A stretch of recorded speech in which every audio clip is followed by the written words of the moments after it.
ನಮಸ್ಕಾರ ಎಲ್ಲರಿಗೂ. ಇವತ್ತು ನಾವು ನಿಮ್ಗೆ ವಿಧವಿಧವಾಗಿರುವಂತಹ ಪಲ್ಯ ರೆಸಿಪಿಗಳನ್ನ ತೋರಿಸ್ಕೊಡ್ತೀವಿ ರೀ. ಮಧ್ಯಾಹ್ನ ಊಟಕ್ಕೆ ಯಾವುದೇ ಒಂದು ಪಲ್ಯ ಮಾಡಲಿ ಅಂತೇಳಿ ಅನಿಸಿದಾಗ ನಿಮಗೆ ಏನು ಮಾಡಲಿ ಅನ್ನೋದೊಂದು ಕನ್ಫ್ಯೂಷನ್ ತಲೆಯಾಗಿ ಡಾನ್ಸ್ ಮಾಡಾಕತ್ತಿರ್ತೈತೆ ರೀ. ಅದಕ್ಕೆ ನಾವು ನಿಮಗೆ ಸಿಂಪಲ್ ಆಗಿರುವಂತಹ ಪಲ್ಯಗಳನ್ನ ತೋರಿಸ್ತೀವಿ ರೀ. ಅದ್ರಾಗ ಮೊದಲನೇದಾಗಿ ಕ್ಯಾಪ್ಸಿಕಮ್ ಪಲ್ಯ ಭಾಳ ಸುಲಭವಾಗಿದೆ ಅಂದಾಗ ರೀ. ನೋಡೋಕೆ ಅದಕ್ಕೆ ಮೊದಲು ಚಾನಲ್ ಸಬ್ಸ್ಕ್ರೈಬ್ ಮಾಡಲಿಲ್ಲ ಅಂತಂದ್ರೆ ಮಾಡಿಬಿಡ್ರಿ. ಈಗ ಕ್ಯಾಪ್ಸಿಕಮ್ ಪಲ್ಯ ನೋಡೋಬ್ಬರಿ. ಇದಕ್ಕೇನು ಮಾಡೋಣ, ಫಸ್ಟಿಗೆ ಒಂದು ಪಾನ್ನಾಗ ನಾವು ಶೇಂಗಾ ತೊಗೊಂಡಿದ್ದೀವಿ ರೀ. 1 ಟೇಬಲ್ ಸ್ಪೂನ್ ಅಷ್ಟೇ ಅಥವಾ 1.5 ಟೇಬಲ್ ಸ್ಪೂನ್ ಅಷ್ಟೇ ಶೇಂಗಾ ತೊಗೊರಿ. ಅದನ್ನು ಸ್ವಲ್ಪ ಹುರಿದಾದ ನಂತರ ಅದಕ್ಕೆ ಜೀರಿಗೆ ಮತ್ತು ಬಿಳಿ ಎಳ್ಗಳನ್ನ ಹಾಕಿ ಒಂದೀಟವನ್ನು ಚೆಂದಂಗೆ ರೋಸ್ಟ್ ಮಾಡಿರಿ. ಚಟ್ ಪಟ್ ಅಂತೇಳಿ ಅಣ್ಣಕ್ಕೆ ಚಾಲೂ ಮಾಡ್ತಾವು ಈ ಎಳ್ಳುಗಳು. ಅದಾದ ನಂತರ ಅದಕ್ಕೊಂದೀಟ ಕರಿಬೇವು, 1-2-3 ಹೆಸರು ಬೆಳ್ಳುಳ್ಳಿ ಹಣ್ಣು ಹಾಕಿ ಮತ್ತೊಮ್ಮೆ ನೀವು ಅದನ್ನು ಚಲೋ ಹೊತ್ತಂಗೆ ಮಿಕ್ಸ್ ಕೊಡ್ರಿ. ಹಂಗೆ ಇಷ್ಟ ಆದ್ಮೇಲೆ ಇದನ್ನು ಒಂದು ಮಿಕ್ಸರ್ ಜಾರ್ದಾಗ ನೀವು ಸೇರಿಸಿ ಗರ್ರ ಅಂಥೇಳಿ ಅನ್ಸ್ಕೊಂಡು ತೊಗೊಂಡು ಬರ್ಬೇಕ್ರಿ. ದಮ್ ಹಿಂಗೆ ಉಳಿಸಿರಿ, ನೆನಪಿಟ್ಕೊರಿ. ಆಮೇಲೆ ಒಂದು ಪಾಣ್ಯಾಗ ಎಣ್ಣೆ ಕಾಯಕ್ಕಿಟ್ಟ ಎಣ್ಣೆ ಕಾದಾದ ನಂತರ ಅದಕ್ಕೆ ಸಾಸಿವೆ, ಜೀರಿಗೆ, ಇಂಗು ಇಷ್ಟನ್ನು ಹಾಕಿರಿ. ಆಮೇಲೆ ಉಳ್ಳಾಗಡ್ಡಿ ಉದ್ದುದಾಗಿ ಕಟ್ ಮಾಡಿರುವಂತಹ ಉಳ್ಳಾಗಡ್ಡಿಯನ್ನು ಅಥವಾ ಈರುಳ್ಳಿಯನ್ನು ಹಾಕಿ ನೀವು ಆ ಎಣ್ಣೆ ಒಳಗೆ ಫ್ರೈ ಮಾಡಿ. ಆಮೇಲೆ ಏನು ಮಾಡಿರಿ, ಚಲೋ ಹೊತ್ನಂಗೆ ಅದು ಫ್ರೈ ಆಗಬೇಕು. ಅದು ಆದ ನಂತರ ಇದಕ್ಕೊಂದಿಟ್ಟು ಮಸಾಲೆಗಳನ್ನ ಸೇರಿಸ್ಬೇಕಲ್ರಿ. ಅದಕ್ಕೆ ಒಂದು ಅರ್ಧ ಟೀ ಸ್ಪೂನ್ ಅಷ್ಟು ಧನಿಯಾ ಪೌಡ್ರ್ ಮತ್ತು ಗರಂ ಮಸಾಲನ್ನ ನೀವು ಹಾಕಿರಿ. ಹಂಗೆ ಎಷ್ಟು ಬೇಕು ನೋಡ್ಕೊಂಡು ಅಷ್ಟು ಈ ಒಂದು ಕೆಂಪು ಖಾರದ ಪುಡಿ, ಮತ್ತೊಮ್ಮೆ ಒಂದು ಈಟು ಕರಿಬೇವು, ಅದಾದ ನಂತರ ಸಣ್ಣಂಗೆ ಕಟ್ ಮಾಡಿರುವಂತಹ ಟೊಮ್ಯಾಟೊ ಹಾಕಿ ಚೆಂದಂಗೆ ನೀವೇನು ಮಾಡಿರಿ ಅದನ್ನು ಮಿಕ್ಸ್ ಕೊಡ್ರಿ. ನೋಡಿ, ಇದಕ್ಕೆ ಎಷ್ಟು ಬೇಕೋ ಅಷ್ಟು ಉಪ್ಪನ್ನು ಸಹ ಸೇರಿಸೋದು ಮರೆಯೋಕೆ ಹೋಗ್ಬೇಡ್ರಿ. ಇಷ್ಟು ಆದ ನಂತರ ನಾವು ಇದಕ್ಕೆ ಆಗಲೇ ಏನು ಮಾಡಿದ್ದು ರುಬ್ಕೊಂಡು ತೊಗೊಂಡಿದ್ದೀವ್ರಲ್ಲ ಆ ಶೇಂಗಾ ಅದೆಲ್ಲ ಅದನ್ನು ಸೇರಿಸಿ ಒಂದಿಟ್ಟು ಅರಿಶಿನ ಪುಡಿಯನ್ನು ಹಾಕಿ ಮತ್ತೊಮ್ಮೆ ಅದನ್ನು ಚೆಂದಂಗೆ ಮಿಕ್ಸ್ ಕೊಡೋಣ. ತಿಳಿತ್ರಿ, ನೀರದು ಏನು ಸೇರ್ಸಕ್ಕೆ ಹೋಗಬೇಡ್ರಿ. ಆಮೇಲೆ ಈ ರೀತಿ ಉದ್ದದಾಗಿ ಕಟ್ ಮಾಡಿರುವಂತಹ ಕ್ಯಾಪ್ಸಿಕಮ್ ಅಥವಾ ದಪ್ಪ ಮೆಣಸಿನ್ಕಾಯಿಯನ್ನು ನಾವಿಲ್ಲಿ ಏನು ಮಾಡಿದ್ರಿ ಮಿಕ್ಸ್ ಮಾಡೋದು, ಚೆಂದಂಗೆ ಇದ್ರೊಳಗನ ಫ್ರೈ ಮಾಡೋದು. ನೆನಪಿಟ್ಕೋರಿ, ಇಲ್ಲೇ ಅದ ಚಲೋತ್ನಂಗೆ ಕುಕ್ ಆಗಬೇಕ್ರಿ. ಚೆಂದಂಗೆ ಕುಕ್ ಆಗ್ಬೇಕಂದ್ರೆ ನೀವೇನು ಮಾಡ್ಬೇಕ್ರಿ, ನೀರಂತೂ ಸೇರಿಸಿಲ್ರಿ, ಲಿಡ್ಡನ್ನು ಕ್ಲೋಸ್ ಮಾಡಿರಿ.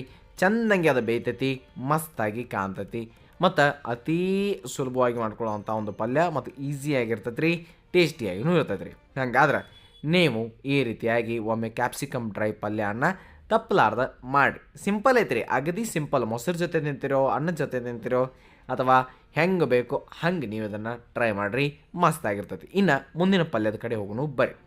ನೋಡಿ, ಬೆಂಡೆಕಾಯಿಯನ್ನು ನೀವು ಮಾಡಿದ್ದೀರಿ. ಬೆಂಡೆಕಾಯಿ ಚಟ್ನಿ ಅಂತೂ ಭಾಳ ಸಲ ನಾವು ನಿಮಗೆ ತೋರಿಸಿದ್ದೀವಿ, ಪಲ್ಯನೂ ತೋರಿಸಿದ್ದೀವಿ. ಅದ್ರಾಗ ಒಂದು ಸಿಂಪಲ್ಲಾಗಿ ಹೆಂಗೆ ಮಾಡೋದು ಅಂತಂದ್ರೆ ಏನೂ ಇಲ್ಲ ರೀ. ಅದಕ್ಕೆ ಎಣ್ಣೆ ಕಾಯಕ್ಕಿಡ್ನು.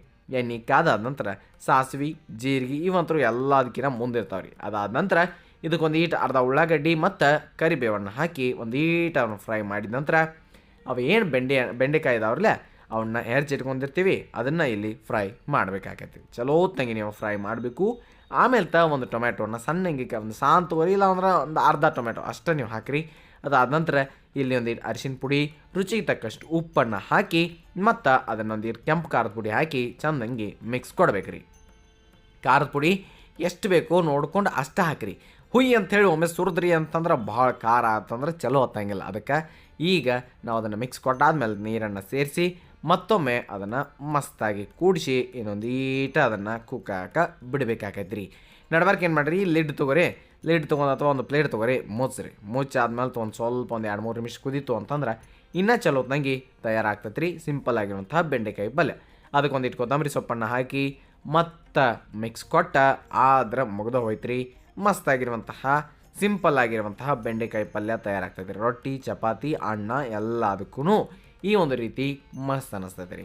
ಹಾಗಾದ್ರೆ ನೀವು ಯಾವ ರೀತಿಯ ಬೆಂಡೆಕಾಯಿ ಪಲ್ಯನ ಮಾಡ್ತೀರಿ ಅಥವಾ ಬೆಂಡೆಕಾಯಿ ಚಟ್ನಿಯನ್ನು ಎಷ್ಟು ಇಷ್ಟಪಡ್ತೀರೋ ಅಥವಾ ಪಲ್ಯನ ಎಷ್ಟು ಇಷ್ಟಪಡ್ತೀರೋ ಅನ್ನೋದನ್ನು ಕಮೆಂಟ್ ಸೆಕ್ಷನ್ನಾಗ ಹೇಳ್ರಿ, ನೋಡೋಣ ಯಾರ್ಯಾರು ಹೆಂಗೆ ಹೇಳ್ತೀರಿ ಅಂತ ಗೊತ್ತಾಗ್ತೈತೆ. ಇನ್ನು ಮುಂದಕ್ಕೆ ಹೋಗೋಣ ಬರ್ರಿ.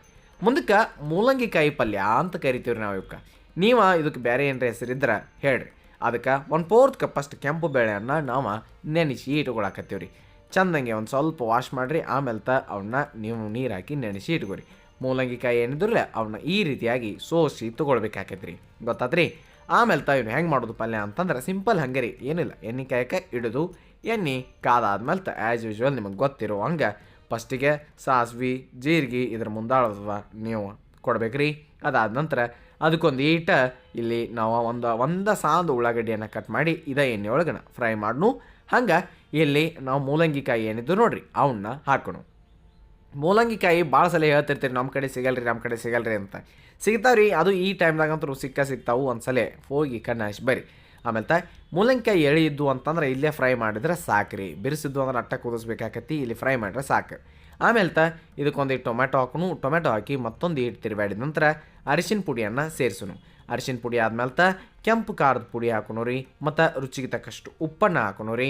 ಚಂದಂಗೆ ಅದಕ್ಕೆ ಮಿಕ್ಸ್ ಕೊಟ್ಟಾದ್ಮೇಲೆ ಇಲ್ಲೊಂದಿಟ್ಟು ಕೊತ್ತಂಬರಿ ಸೊಪ್ಪನ್ನು ಹಾಕಿ ತಿರುವಾಡಿ ಬಿಟ್ರೆ ಮುಗಿದೋಗ್ತದೆ ರೀ. ಆಮೇಲೆ ಏನು ಮಾಡೋಣ, ಇದಕ್ಕೊಂದಿಟ್ಟು ಆಗಲೇ ನೆನೆಸಿಟ್ಟಿದ್ದೆ ನೋಡ್ರಿ ಆ ಒಂದು ಬೇಳೆ ನೀರು ಸಮೇತ, ಈ ಒಂದು ಕೆಂಪು ಬೇಳೆ ಅವನ್ನ ಹಾಕೋಣ. ಕೆಂಪು ಬೇಳೆಗೆ ನಾವು ಚೆನ್ನಾಗಿ ಬೇಳೆ ಅಂತಲೂ ಕರಿತೇವೆ ರೀ. ಅಷ್ಟು ಹಾಕಿ ಮತ್ತು ಇದನ್ನು ನೀವೊಂದು ಚಲೋತ್ನಾಗೆ ಕುದಿಸಿದ್ರಿ ಲಿಡ್ ಕ್ಲೋಸ್ ಮಾಡಿ ಅಂತಂದ್ರೆ ಮೂಲಂಗಿಕಾಯಿ ಪಲ್ಯ ಅತಿ ಸುಲಭವಾಗಿ ತಯಾರಾಗ್ತದೆ ರೀ.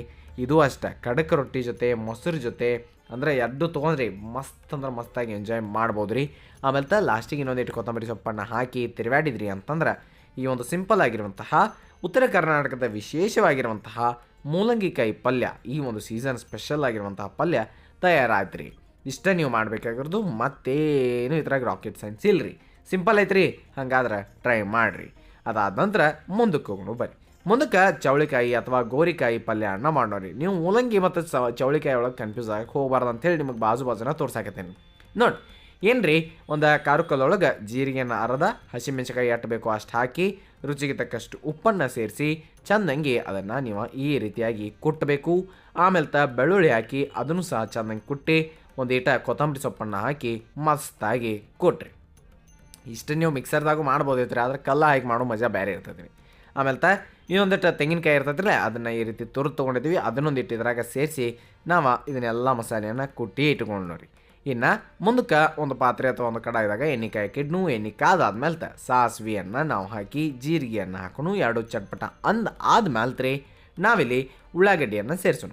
ಉಳ್ಳಾಗಡ್ಡಿಯನ್ನು ಸೇರಿಸಿ ಚೆಂದಂಗೆ ಒಂದು ಇಟ್ಟು ಫ್ರೈ ಮಾಡಿದ ಮೇಲೆ ಚವಳಿಕಾಯಿ, ಬೌಚಿಕಾಯಿ, ಗೋರಿಕಾಯಿ ಏನಂತಿರೋ ನೋಡ್ರಿ, ಆ ಹೆಸರನ್ನ ಏನು ಕರೀರಿ ಅವನು ಫ್ರೈ ಮಾಡಿ. ಆಮೇಲೆ ಅದ್ರಾಗ ಆಗಲೇ ಕಲ್ಲ ಕೊಟ್ಟಿರೋಂತಹ ಮಸಾಲೆ ಮತ್ತು ಅದ್ರ ಜೊತೆ ಒಂದು ಟೊಮ್ಯಾಟೊ, ಉಪ್ಪು, ಹಂಗೆ ಅರಿಶಿನ ಪುಡಿಯನ್ನು ಹಾಕಿ ನಾವು ಅದನ್ನು ಮಿಕ್ಸ್ ಕೊಡ್ನೋರಿ. ಈ ಒಂದು ಹಸಿಮೆಣ್ಸಿಕಾಯಿ ಹಾಕಿ ಮಾಡಿರ್ತೀವಲ್ಲ, ಇದು ಭಾಳ ಮಸ್ತ್ ಆಕತಿ.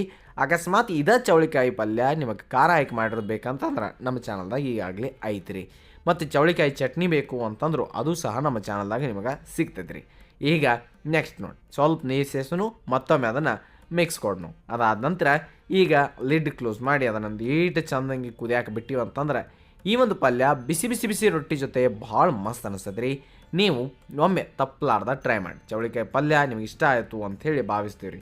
ಹಂಗೆ ಮೂಲಂಗಿಕಾಯಿ, ಬೆಂಡೆಕಾಯಿ ಎಲ್ಲನೂ ಕ್ಯಾಪ್ಸಿಕಮ್ನು ಅಷ್ಟೇ ಚಲೋತ್ನಂಗೆ ಆಗ್ತಾವು. ನೀವು ಯಾವ ಟ್ರೈ ಮಾಡಿಲ್ಲೋ ಒಂದ್ಸಲ ಟ್ರೈ ಮಾಡಿರಿ ಅಂತ ಹೇಳ್ತಾ ನೆನಪಿರಲಿ, ಇದು ಸವಿರುಚಿಯ ಸೊಬಗು ಅನ್ನದಾತ ಸುಖಿ ಭವ. ಧನ್ಯವಾದಗಳು, ನಮಸ್ಕಾರ.